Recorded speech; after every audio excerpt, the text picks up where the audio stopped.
So now federal bank limited. अब अगर आप ऐसे स्टॉक को ढूंढ रहे हैं कि banking stock, private sector banking stock जो आगे चलकर आपके 5 से 7 साल में ब्लू चिप स्टॉक बन जाए, ब्लू चिप कंपनी बन जाए और उसके लिए लोग भर भर कर पैसा लेकर आए कि भैया ब्लू चिप कंपनी है, इस पर पैसा लगाओ, इस पर भरोसा है, तो आप सही जगह हैं। फेडरल बैंक के पास हर वो चीज है जो आपको चाहिए और हर वो चीज जो इस बैंक को अगली आईसीआईसीआई बैंक बना सकती है। Hi, this is Dev and watching traders diary और आज हम बात करने वाले फेडरल बैंक के डिटेल एनालिसिस के ऊपर।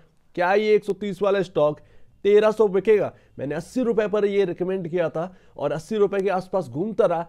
एक फेडरल बैंक का एक टाइम रहा है, बहुत लंबा पर टाइम पीरियड रहा है, वो एक जगह कंसोलिडेट होता रहा, लेकिन जब आउट परफॉर्म करके दिखाया तो अब उसके पीछे सभी लोग हैं और अब देखिए किस मुकाम पर जा सकता है। तो एक खबर आई थी जब फेडरल बैंक अभी चला था कि 100 रुपए का जब जो प्राइस है उसको पार किया था, तो एक खबर आई कोटक के साथ मर्जर की खबर, उसने फेडरल बैंक को 130 रुपए के आसपास ले गया। जी हाँ, एक ही दिन में 10 रुपए की उतार चढ़ाव जो है वो शेयर प्राइस में देखा, लेकिन इस खबर ने हर चीज को किरकिरा कर दिया। फेडरल बैंक को जो मानता है, जिस तरीके से मैंने डिटेल एनालिसिस आपको 80 रुपए पर करके दिखाई थी, फेडरल बैंक अगला आईसीआईसीआई बैंक बनने के लिए तैयार था और आईसीआईसीआई बैंक अगला एचडीएफसी बैंक बनने के लिए तैयार है और एचडीएफसी बैंक और भी ज्यादा डबल होने के लिए तैयार है। ये आप मान के चलिए, वहीं के वहीं बैंक्स नहीं बने रहेंगे, लगातार बढ़ोतरी दिखती रहेगी इनमें, राइट। तो फेडरल बैंक में एक्चुअल में एक खबर आई कि कोटक के साथ मर्जर हो रहा है, उसने सब कुछ किरकिरा कर दिया। लोगों को चाहिए था अलग बैंक, फेडरल बैंक, उसे किसी कोटक के साथ मर्जर या किसी और बैंकिंग के साथ मर्जर नहीं चाहिए था। लेकिन यहां पर अच्छी बात ये हुई कि यहां पर डिनाई कर दिया फेडरल बैंक के, यहां पर जो यहां पर मैनेजमेंट है उसने कहा हम किसी भी बैंक के साथ मर्जर की बात नहीं कर रहे और फेडरल बैंक का कोई मर्जर नहीं हो रहा है। जो भी खबरें चली है वो गलत है। मर्जर का खंडन हुआ, जान में जान आई, लेकिन उस वक्त मैंने अपनी कवरेज जो है वो बंद कर दी थी। फिलहाल बैंक यहीं पर है, इस वक्त उसी प्राइस के आसपास घूम रहा है, ये अच्छी बात। और अगर आप प्राइवेट सेक्टर बैंक में वो बैंक देख रहे हैं जो आपको घाटा कम दे और सस्ती हो, तो फेडरल बैंक के अलावा कोई और बैंक है ही नहीं। एक्चुअल में दो ही बैंक है जो इस वक्त लो प्राइसेस में अगले आईसीआईसीआई बैंक बनने की दम रखते हैं। सबसे पहले तो उसमें फेडरल बैंक है, दूसरा आपका आईडीएफसी फर्स्ट बैंक है। कभी यहां पर जो है हम बात करेंगे आईडीएफसी फर्स्ट बैंक और फेडरल बैंक के ऊपर, दोनों को एक साथ मिलाकर बात करेंगे। बट यहां पर जो है 133 का जो प्राइस दिख रहा है, ये प्राइस आप मत देखो, ये बिल्कुल इक्विटी बहुत छोटी है और इसी इक्विटी की तलाश में मार्केट में एफआईआई और डीआईएस घूमते हैं कि कम इक्विटी वाली बैंक मिल जाए जिसके अंदर पावर हो, और वो फेडरल बैंक है। इसके पास कम इक्विटी है और आईडीएफसी फर्स्ट बैंक में यही चीज मिस करती है, उसमें इक्विटी ज्यादा है, इसमें इक्विटी कम है। तो सबसे बड़ी बात होती है ये इक्विटी कम होना, ये आपको बल देती है, रिटेल इन्वेस्टर को बल देती है। ये जा सकता है 1000 के पार, लेकिन आईडीएफसी फर्स्ट बैंक 1000 के पार नहीं जा सकता है। उसके रीजन कभी बाद में बात करेंगे। आईडीएफसी फर्स्ट बैंक को ज्यादा ही बीच में लेके आ रहे हैं। छोटा सा मार्केट कैप है, 28,504 करोड़ का मार्केट कैप है, लेकिन अगर आप बुक देखोगे कि असेट इनके पास कितने हैं तो आप दंग रह जाएंगे। उस हिसाब से अगर आप देखो तो वैल्यूएशन में फेडरल बैंक बहुत नीचे चल रहा है इस वक्त। फेडरल बैंक अगर अपने इंडस्ट्री पी के बराबर अगर चलेगा ना, तो फेडरल बैंक का रेट 250 रुपए के आसपास होगा, 250-300 रुपए के आसपास, लेकिन स्टॉक काम कर रहा है 133 रुपए पर। और आपका बुक वैल्यू पर शेयर देखो कहां है फेडरल बैंक, आप बुक वैल्यू पर शेयर देखिए 97.58 पर है। अब और क्या चाहिए? आपके बुक वैल्यू से कितना ऊपर है? कुछ नहीं, 0.38 टाइम ऊपर है, 0.38 टाइम।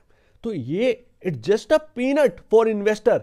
अगर आप रियल में कोई ऐसा स्टॉक चाहिए जो आपको 3-4 साल में इतना बड़ा हो जाए कि आपको पीछे देखने की जरूरत ना हो, तो आपके सामने ये है, फेडरल बैंक है। मार्केट का बिहेवियर चाहे जैसा हो, चाहे नेगेटिव हो चाहे पॉजिटिव, नेगेटिव हो तो आप इन्वेस्टर के लिए बहुत अच्छी बात है कि आपको नीचे में खरीदने का मौका मिलेगा। भले ही 10 शेयर आप एक्यूमुलेट करके रख लें, आगे की मत सोचो, फेडरल बैंक का फ्यूचर है। और जिस हिसाब से आंकड़े हैं आपके सामने वो बहुत ही अच्छे हैं, 11.80 का है अभी तक का फेडरल बैंक का। अगर आप रिकॉर्ड देखोगे तो बिगड़ा नहीं है।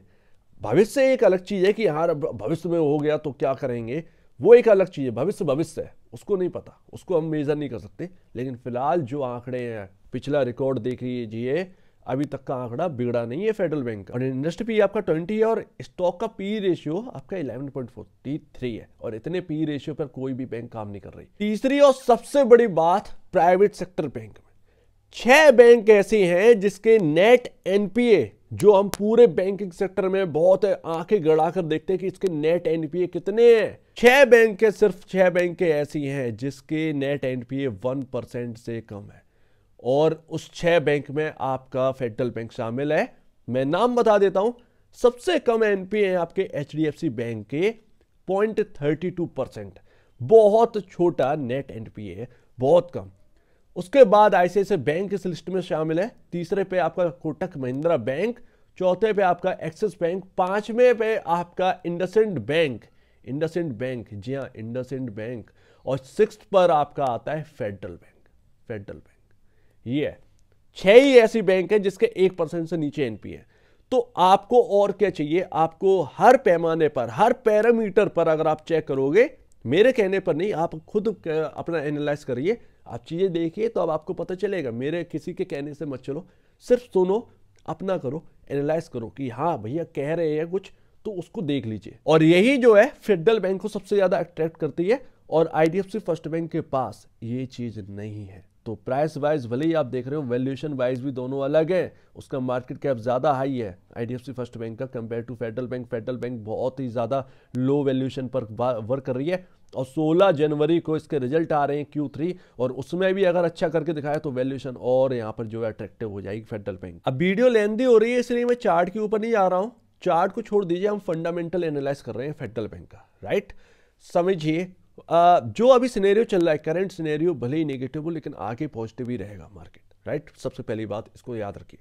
दूसरी बात, अगले 5 साल में आपको क्या लग रहा है बैंकिंग सेक्टर को, क्या आपको यही वैल्यूएशन पर ट्रेड करता हुआ मिलेगा? नहीं मिलेगा।